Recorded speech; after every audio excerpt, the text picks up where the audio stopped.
Istiqomah ngaji ya, adik-adik ngaji dulu ya, oke? Malam minggu sampai pagi sampean saya pulang. Ya. Adik-adik siap ya ngaji dulu ya. Kalau nggak ngaji nggak dapat berkat. Ji, berkatnya simpen dulu Ji. Guys. Qala al-mu'allif rahimahullah wa nafa'ani wa bi'ulumi wa fid dharain amin ya rabbal alamin. Alhamdulillah, kemarin kita membahas tentang perkara yang membatalkan wudhu yang ada 5 macam itu. Di antaranya adalah lamsul mar'atul ajnabiyah, menyentuh perempuan menyentuh perempuan lain. Sekarang siapa sih perempuan lain? Ya, mal mar'atul ajnabiyah, siapa itu perempuan lain? Nah, biar paham ya, ajnabiyah itu siapa? Hiya allati la yahrumu nikahuha li ajli nasabin aw radha'in aw musyaharatin, yaitu ya allati la yahrumu, yaitu perempuan la yahrumu yang tidak haram apa nikahuha, menikahinya, ya, yaitu perempuan yang tidak haram dinikahi, itu namanya perempuan lain. Li ajli nasabi, karena arah nasab, aurodoin, atau persusuan,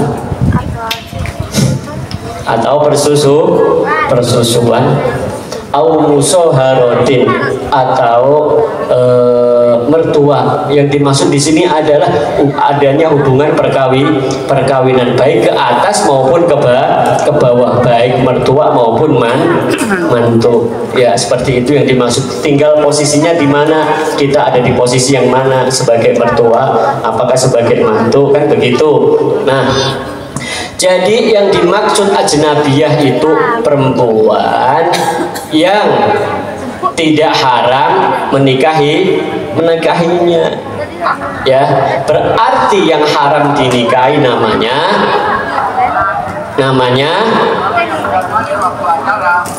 ajnabiyah, itu yang nggak haram dinikahi, itu ajnabiyah. Berarti yang haram dinikahi namanya sepersusu, super susu super. Ntar malam aja ada anak-anak. Bu, ketawa kenapa? Dengar suara SS terus ketawa. Itulah berarti yang haram dinikahi itu namanya mahram. Ajnabiyah itu yang tidak haram dinikah, berarti boleh dinikah. Gitu, karena nggak ada jalur baik itu nasab, keturunan baik ke atas maupun ke bawah, atau jalur rodoah. Apa itu rodoah?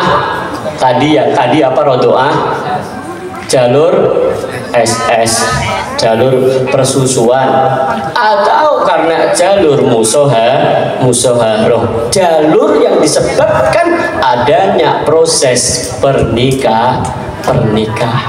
Nah, contoh yang nasab, apa yang nasab contohnya? Anak sama emak nggak batal, atau anak sama bapak. Ini maksudnya yang perempuan ya, yang perempuan sama bapak nggak mbah nggak buyut nggak batal. Terus turun sama, itu namanya karena ada arah nasab.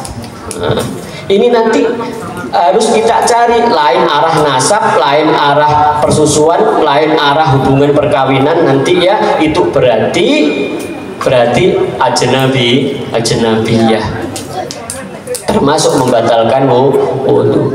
Terus yang dimaksud karena arah persusuan, contoh, mestinya nggak ada hubungan nasab ya, tapi ada hubungan rodoah. Contoh ya, mak-mak, contoh ada ibu A sama ibu B ya, ini tetanggaan atau deket lah ya, sama-sama punya anak itu menyusui. Lah suatu ketika, nah, yang sama-sama menyusui itu, yang satu yang menyusui ini ibu yang B pergi misalkan ya, pergi ke pasar. Terus anaknya ibu B itu nangis kier, sekalian anaknya si ibu A juga nangis, itu nangis dicari maknya kemana nih, terus disusui sekalian. Itu berarti ada hubungan apa namanya tadi sepersusuan. Nah, kalau ada hubungan sepersusuan berarti bukan ajnabiyah, berarti termasuk haram dinikah. Berarti dalam hal kita membahas wudunya batal apa enggak? Tidak batal. Kan ajnabiyah itu yang tidak boleh, yang tidak haram dinikah itu ajnabiyah. Sedangkan kalau ada hubungan persusuan itu haram dinikah. Makanya ibu-ibu, mak-mak hati-hati kalau nyusuin ya. Kalau nyusuin hati-hati, apalagi itu anaknya lawan jenis, takutnya suatu ketika saat gede mereka saling cinta, itu nggak bisa ya. Itu adalah saudara sepersusuan. Ya, paham ya? Ada yang belum paham? Makanya itu pun pentingnya seorang saksi. Misalkan nih sudah saya terima nikah dan kawinnya begitu kan, supar ini binti ini dengan mas kawin ini bayar tunai, terus saksi gak sah gitu. Kenapa? Karena dulu waktu kecil itu supar nih pernah disusui sama maknya Suparno, jadi Suparno sama Suparni ini mau nikah batal. Karena apa?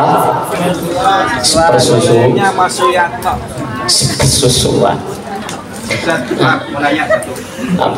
Batal ya. Itu kalau misalnya anak sambung dengan ibu sambung. Nah, nanti ya, anak tiri ya. Iya. Anak tiri ya. Nah, baliknya itu nanti sampai bahasan musoharohnya ya. Jadi nasab, karena arah nasab, karena rodoah atau musoharoh ya. Musoharoh itu atas hubungan perkawinan. Nah, sebelumnya nih, sebelum anak sambung atau bapak sambung, ibu sambung dan yang lainnya, sebelumnya hubungan perkawinan, berarti ada salah satu orang perempuan dan laki-laki menikah. Itu satu harus diketahui bahwa itu memang perempuan ajnabiyah ya, baru bisa nih nikah. Wudunya itu karena ajnabi. Istri itu batal bersentuhan dengan istri paham Mas Andre? Kan istri sendiri Pak Ustadz, tidur aja boleh misalkan begitu ya. Justru itulah perempuan lain. Kalau nggak perempuan lain nggak boleh dinikah. Nah sekarang masalah anak tiri ya. Contoh, ada seorang janda ya,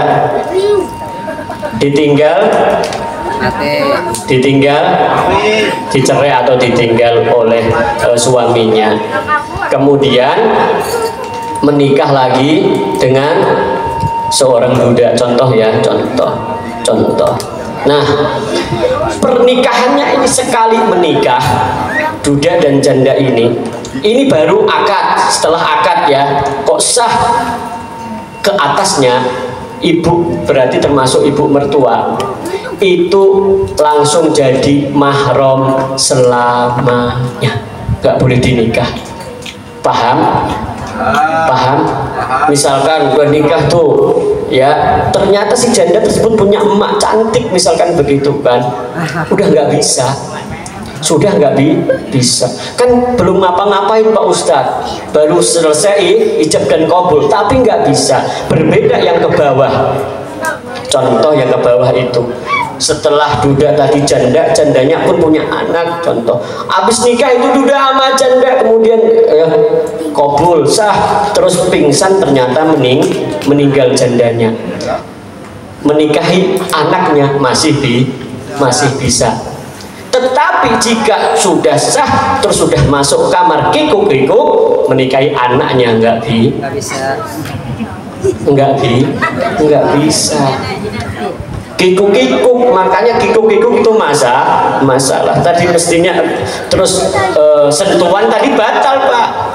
Sebelum dikumpulin tuh sama anaknya batal, anak tiri itu sudah membatalkan wudhu. Tetapi setelah dikumpulin enggak batal. Pak Haji kan punya misalkan Pak Duda sama Bu Janda, ya begitu kan, wis nikah, wis malam pertama orang Duda, malam ke-100 misalkan, paginya terus Pak Haji terus salaman sama anak perempuan, itu tidak batal. Tetapi kalau belum kikuk-kikuk masih batal.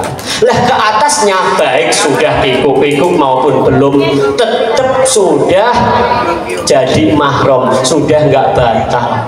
Paham ya, ini perbedaannya. Jadi ini kayaknya sedikit berbeda. Kalau ke atas sah perkawinan, udah selamanya itu mahram. Nah, terus ini yang bawaannya sekarang, anakku satu, sudikah kau terima, anggap dia sebagai dia anakmu juga. Anakku dua, sudikah kau terima, hidup membina rumah tangga untuk selama-lamanya, saling percaya dan saling setia, terus rukun bahagia selama-lamanya. Ya Allah, ya Tuhan. Orang apal ketor orang duwe TV pada saat zaman tahun 90-an, orang duwe TV ngintip TV, nonton TV tangga nih, gordengnya ditutup. Ada yang mengalami, kata Pak RT semalam cerita, dulu waktu kecil asik-asik nonton TV bareng di tempat yang orang kaya itu, satu anak-anak ngintip, asik-asiknya gordengnya ditutup, kasihan deh. Ya tuh, paham ya? Terus anak bawaannya ini, contoh, duda bawa anak 2 laki, janda bawa anak 2 perempuan. Nih, sesama anak ini, sesama anak bawaan itu adalah ajnabiyah. Pak, anak bawaannya Pak, ini adalah lain ya, ajnabiyah ya. Contoh Pak Yanto bawa anak 2 lagi, terus si ibu bawa anak 2 perempuan. Anak sama anaknya ini adalah lain, wudhu bersentuhan batal, dan itu boleh nikah. Rombongan bisa, anaknya sekalian, maknya anak sama anaknya itu bisa. Paham? Tetapi kalau dari hubungan tersebut sehingga punya anak, maka anak itu nanti masuknya nah, paham ya? Paham nggak? Nah, itu mahram karena apa? Musyawarah, karena ada hubungan itu. Ini belum membahas mengenai juga budak. Contoh, kalau dulu kan ada budak kan, kok budak udah dikumpuli, ya anaknya budak itu ya bersentuhan dengan orang yang ngumpuli itu nggak batal, ataupun ibunya. Paham ya? Karena waktu dulu budak itu boleh. Ya. Kemudian ini yang sering jadi pertanyaan, mahram sementara. Dari pernikahan itu ada namanya mahram sementara. Maksudnya diharamkannya untuk menikah, maksudnya tidak batalnya ya itu adalah sementara. Contohnya apa? Hubungan periparan. Paham? Hubungan periparan itu ya tidak boleh dinikah selama istrinya masih. Paham? Bingung kayaknya. Yang bilang turun ranjang atau naik ranjang Ustaz? Enggak tahu aku naik dan turun ranjang, taunya naik turun. Paham ya? Maksudnya saya tuh khawatir kalau pemahamannya beda. Contoh ya mudah-mudahan ini biar gampang deh saya ngisahkan saya dan istri. Ada adik kan tahu si Ambar lagi di pesantren kan tahu. Nah begitu saya udah lepas nggak ada hubungan ini misalkan entah karena cerai entah meninggal begitu ya jangankan maksudnya terus saya melanjutkan itu bisa itulah mahram sementara ipar ataupun bibi. Paham ya? Bibinya istri saya misalkan jadi bisa itu sementara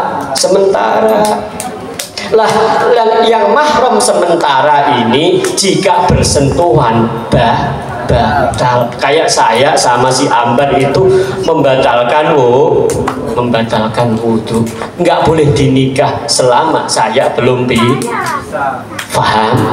Ini gak usah contohnya papi aja buat contoh jangan usah. Lah papi saya kan nggak bingung keluarga nih rumit keluarga nih saya nggak tahu. Ayo, ada yang kurang paham? Habis ini ngaji, pokoknya kita hanya bahas ajnabiyah. Habis ini mau itu hasanah. Ada pertanyaan Bu? Halo. Makanya hati-hati ada sinetron juga kan di layar bioskop itu ipar adalah maut. Nggak gaul, nggak pernah nonton kayaknya.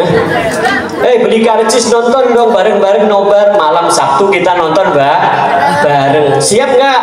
Semua ke gedung bioskop nonton bareng siap nggak? Siap, bayarin. Karcisnya tuku dewe. Siap karcisnya tuku dewe. Nah, kalau sudah nggak ada kita mau itu, ya sudah Pak RT biasanya takon, paham kan? Untuk jelasnya ke rumah atau ikut ngaji malam Sabtu dan malam Senin ya nanti bisa kita bahas lebih rincinya begitu. Ada kurang lebihnya 22 mahram. Kurang lebihnya ada 22 yang tidak boleh dinikah berarti tidak membatalkan wudhu. Nggak hanya cuma hubungan nasab, nggak hanya hubungan tadi persusuan, dan nggak hanya cuma hubungan perkawinan, hubungan budak pun dibahas. Lah untuk detailnya bisa nanti pas di pengajian rutinnya. Paham ya Bapak Ibu hadirin semuanya? Bunana, ada bunana Pak, nggak enak saya bahas papi. Ada bunana.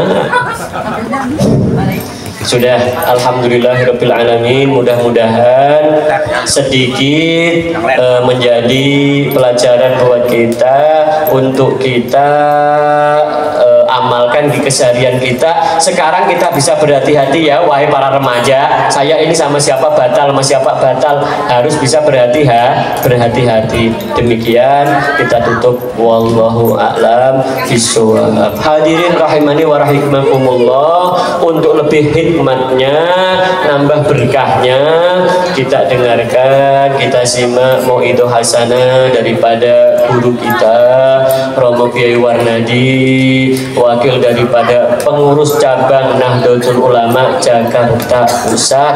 Untuk dari saya yang bisa saya sampaikan, kurang dan lebihnya mohon maaf dan mohon dimaafkan. Walafu minkum. Wassalamualaikum warahmatullahi wabarakatuh.